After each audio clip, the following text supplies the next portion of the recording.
What up, everybody? Tom coming back at you with 182 albums in which I have never listened to.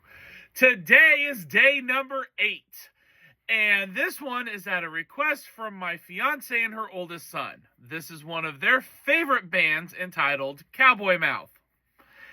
And Cowboy Mouth is an American rock band formed out of New Orleans, Louisiana in 1992.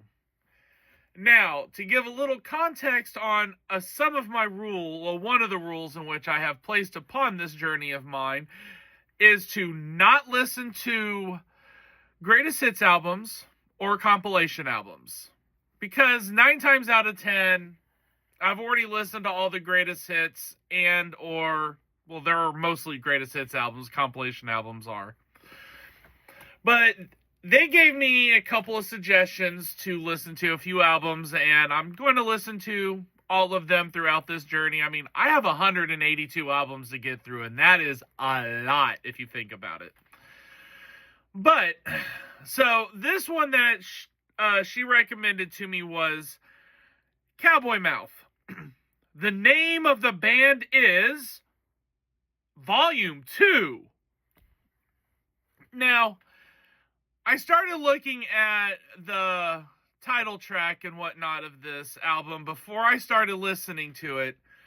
And believe it or not, this album is technically a greatest hits album, but it's not, because each and every single song is re-recorded by the current iteration of the band plus 3 unreleased tracks.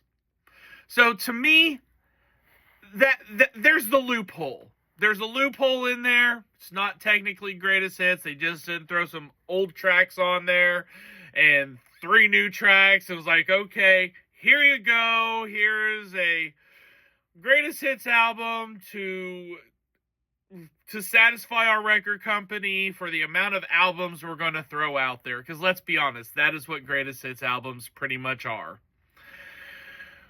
With that said, Cowboy Mouth, the name of the band is Volume 2. It's a pretty solid album, naturally, since it's mostly a greatest hits album, but all re-recorded. I did enjoy it. I had listened to, I think Kelly Ripa. Oh, yeah, I'd listened to Kelly Ripa before. That is a great song if you've never listened to it. It's a good introduction into Cowboy Mouth for what they are.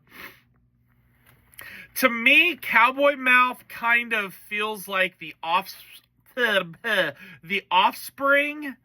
and or Everclear, kind of like a combo of both. And if you know what their music is like, that's like early 2000s type of music, which for this makes sense. It's good. I enjoy that style of music. Technically, I enjoy most styles of music, so I got that going for me. Anyhow, it has the pop rock feel, I guess is what I'm trying to say here. The pop rock feel. This album has a mix of just like like I said, pop rock, good time feeling type of music. And then there's a couple of mellow songs in this album as well. So they knew how to mix it good, and that's a good thing for an album, because if you have too much of one thing, it's not always a good thing. You know what I'm saying? So, I'm going to give this album a 8 out of 10, because it's a pretty solid album, and I will listen to it again, and I am going to go back and listen to some of their other stuff, some of their actual non-greatest hits compilation type of stuff. So I will be getting to that at some point in time, but man, I am telling you, since I've started this, and you guys that are watching are actually giving me ideas, whether it is, my friends watching, giving them to me in person, I appreciate it, or whatnot, had a few comments here and there, which has been kind of fun, but I've been adding those to my list, and So I've got even more to listen to. So guys, I want you guys to stay tuned to what this journey will end up taking me through. And I hope you guys will enjoy it just as much as I am enjoying listening to it and doing it. So guys, until next time,